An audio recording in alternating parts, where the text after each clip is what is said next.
Muito boa noite a todos que estão aqui comigo e a todos que vão acompanhar pelo canal de Sarai.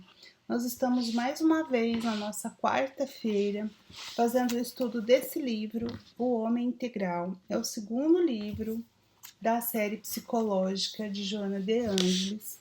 Nós estamos estudando o capítulo 2, intitulado Estranhos Rumos, Seguros Roteiros.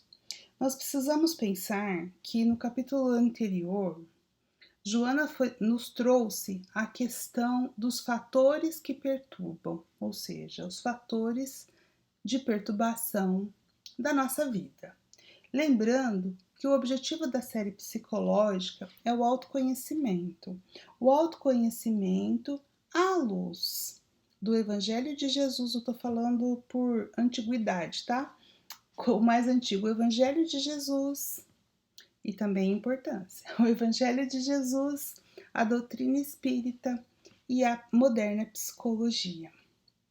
Nesse capítulo 2, Estranhos Rumos, Seguros Roteiros, Joana dividiu em 4 sessões. Homens Aparências, que nós já estudamos, onde nós vamos só relembrando, né? Eu vou ler a última, deixa eu ver se é a última frase. É o início do último parágrafo, a primeira frase do último parágrafo, que eu acho que nos ajuda bem a entender.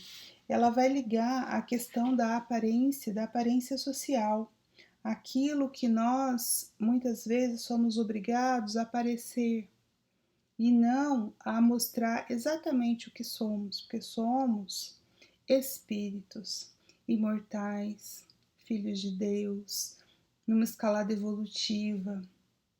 Mas muitas vezes a sociedade nos formata no sentido de querermos nos adaptar àquilo que esperam de nós.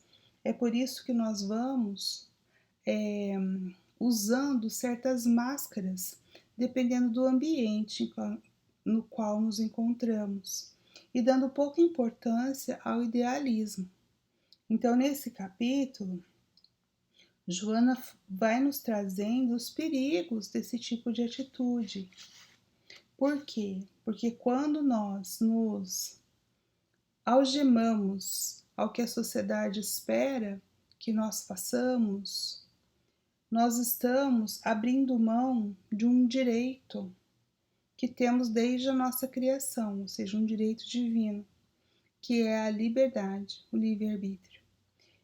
E nos capítulos anteriores, liberdade foi exatamente um dos fatores de perturbação, porque nós buscamos a liberdade real, porém não temos ideia lúcida do que seria a liberdade real. Então Jesus nos ensinou: conhecereis a verdade e a verdade vos libertará. Então, liberdade real só com autoconhecimento e evolução. Então, a liberdade real é conquistada aos poucos, passo a passo, degrau a degrau, conforme vamos nos apropriando daquilo que somos, aquilo que temos como objetivo, em busca de nos alinhar à lei divina, ou seja, de sermos merecedores de ser chamados filhos de Deus. Por quê? Porque em essência somos da mesma essência, mas temos tudo em potencial, ou seja, tudo em nós, as virtudes é semente. Cabe a nós cultivar essa semente desenvolvendo as virtudes. Então, a questão da aparência social não colabora para que nós possamos externar o nosso ideal de vida. É assim que Joana vai dizer que aqueles espíritos ou aqueles seres que estão esvaziados de objetivos elevados, eles são levados pelos movimentos e pelos grupos sociais. Ou seja, o famoso Maria vai com as outras, e nem sempre fazer tudo aquilo que estão fazendo, ou tudo aquilo que esperam que eu faça, é bom para mim. E aí ela vai dizer na primeira frase do último parágrafo que homens aparência tornam-se quase todos. Por quê? Porque conforme nós vamos lendo, a gente consegue identificar, a gente vai identificando a questão dos homens aparências nos outros. Mas aqui ela vai trazer, não é nos outros que nós queremos identificar o que nós devemos identificar em nós mesmos. Então, como ou o que em mim ainda é aparência? O que em mim eu faço para agradar ao outro, ao social, tá? Então era isso, essa foi a chamada que ela faz de atenção na primeira sessão desse capítulo. Estranhos rumos, seguros roteiros. Quando nós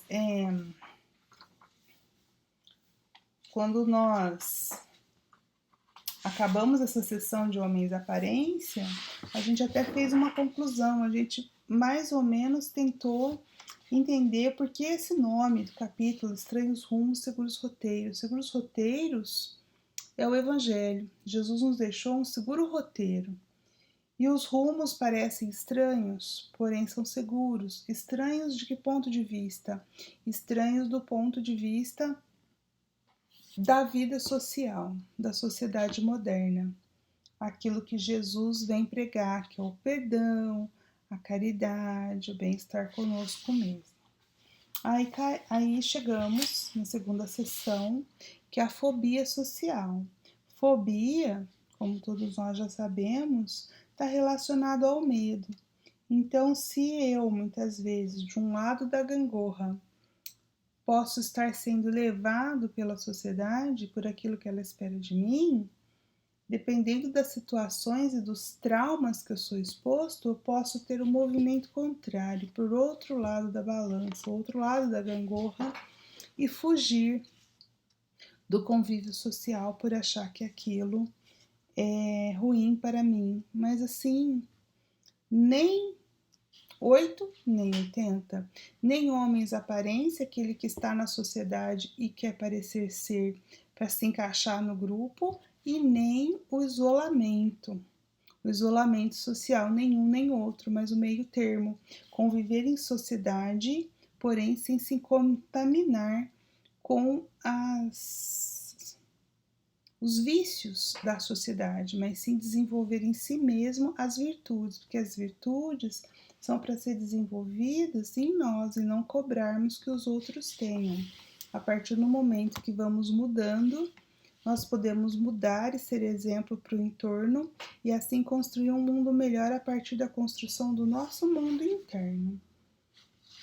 Bom, foi isso que a gente fez semana passada. Agora eu vou começar a leitura comentada.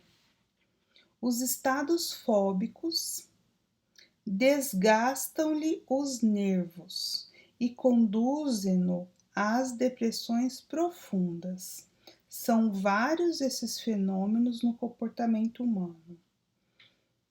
Bem, o que nós fizemos a semana passada? Falamos de neurose e psicose, ou seja, estados patológicos da mente.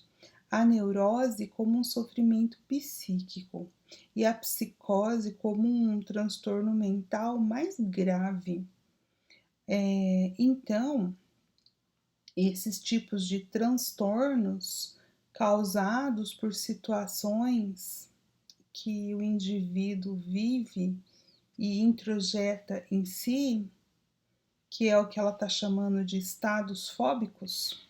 Então, esses estados de medo de uma coisa, de outra, enfim, medos, eles vão fazendo o quê? Ela está dizendo que eles vão ter esse medo, essa emoção contínua e exagerada. A gente viu no capítulo anterior que o medo é uma emoção primária, totalmente natural. Um instinto de defesa faz com que tenhamos medo, porém, tudo em exagero é prejudicial. Então, se eu tiver medo exagerado por situações que são reais ou imaginárias, o que vai acontecer? Eu vou desgastando o meu organismo, é assim que ela está explicando, desgastando os nervos. Então, eu vou desgastando o meu organismo e isso pode me colocar numa rota para depressão, que é o que a gente vê muito, não é mesmo? A gente está vendo estados de depressão muito frequente. Pode ser que agora a gente fica sabendo ou dando um nome para isso. Porque antigamente a gente falava uma pessoa triste, uma pessoa melancólica. Agora existe diagnóstico de medicamento, que a pessoa está em depressão. Mas é muito comum a gente ver pessoas que estão nessa situação. Mais comum é nos últimos anos. E aí eu me lembro, no estudo do livro A Gênese, o quinto livro da codificação, que Kardec diz, né, que no final da transição planetária, na época final, que é pelo qual estamos passando, que nós veríamos muitos casos de suicídios e de loucura. Então tá aí, por quê? Porque tá tudo fervilhando, tá tudo vindo à tona. Momentos de incertezas e indivíduos emocionalmente mais fracos, eles podem levar sim à piora de certos estados. E nós estamos vivendo momentos críticos, pensando, né, na transição. E Kardec já fala isso no último capítulo da Gênese. Então, quem tiver interesse, pode ir lá estudar. Continuando com Joana, surge, porém, no momento, um que se generaliza a pouco e pouco, o denominado como fobia social, graças ao qual o indivíduo começa a detestar o convívio com as demais pessoas, retraindo-se, isolando-se.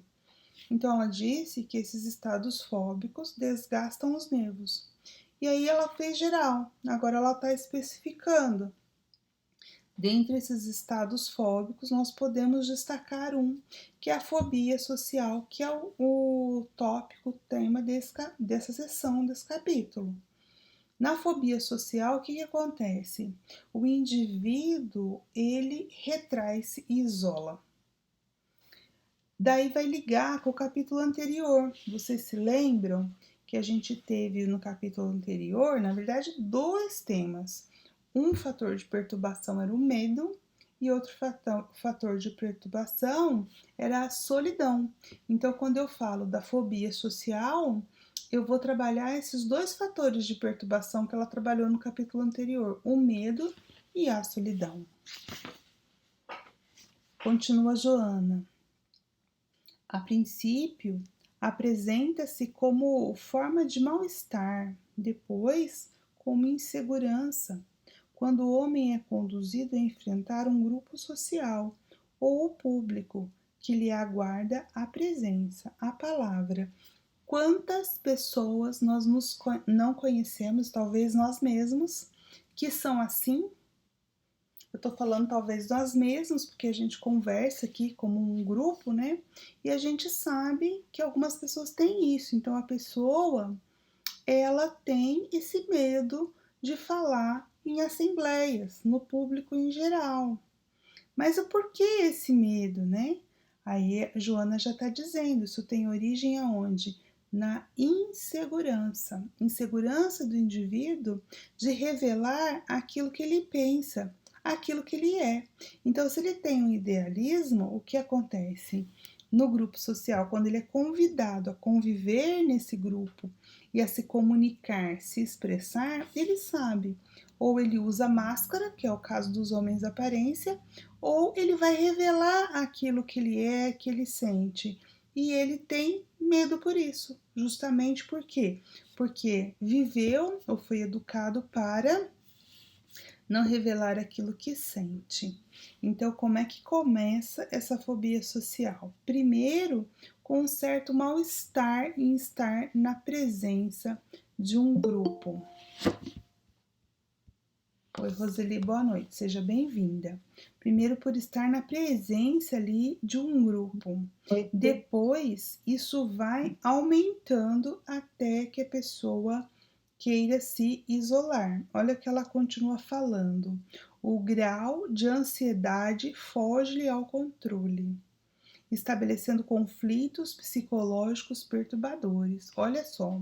Então a pessoa, se tem que falar qualquer coisa, ela fica irritada, ela começa a transpirar, ela gagueja, ela tem dor de cabeça, enfim, o corpo dela dá sintomas de não querer. Isso denota o grau de ansiedade em relação a essa questão do se expressar ou de estar em público. Eu me lembro de certas pessoas que têm, assim, conhecimentos no próprio centro espírita, né, que tem conhecimentos e que poderiam partilhar e que acabam não tomando a frente para fazer uma palestra ou para estar à frente de um grupo de estudo, justamente porque não quer falar para o grupo. Isso poderia ser classificado como uma espécie de fobia social. Eu vou ler o último parágrafo de hoje, tá?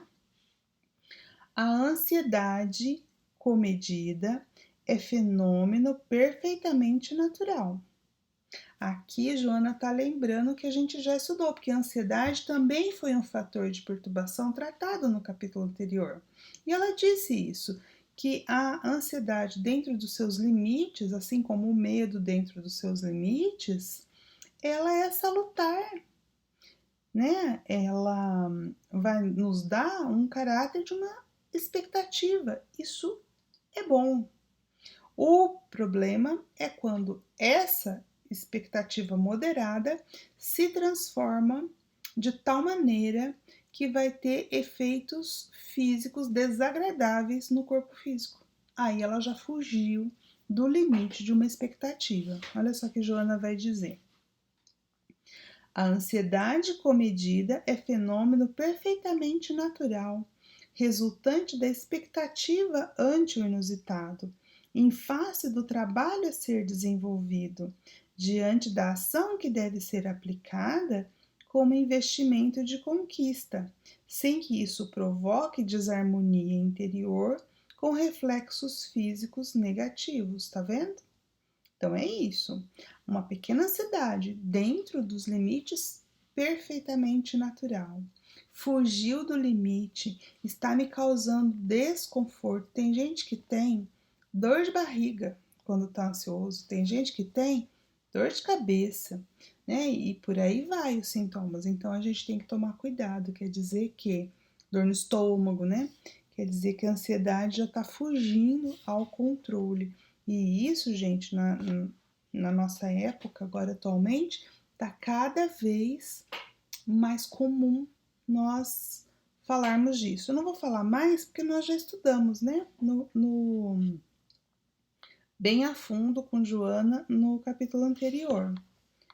Continuando a leitura. Quando então se revela desencadeada por problemas de somenos importância, produzindo taquicardia, sudorese álgica, tremores contínuos, estão ultrapassados os limites do equilíbrio, tornando-se então patológica. É isso que a gente estava falando. Então, se ela está dentro do limite de uma pequena expectativa perante a um fato que aguardamos, ótimo. Agora, se um fato, como ela diz, de menos importância já me produzir, acelera o coração, eu começo a transpirar, eu tenho tremores, então já não é mais uma ansiedade dentro da natural expectativa, mas sim uma doença, uma patologia que necessita de tratamento, que necessita que a gente converse, que a gente procure uma terapia, que a gente busque saber quais foram os motivos que nos levaram até aquele comportamento físico. E muitas vezes esse motivo pode ser exatamente a fobia social, que é o tópico desse capítulo. Aí nós vamos parar por aqui, por hoje, a leitura. Espero que tenha sido bom para vocês. Para mim sempre é. E até semana que vem.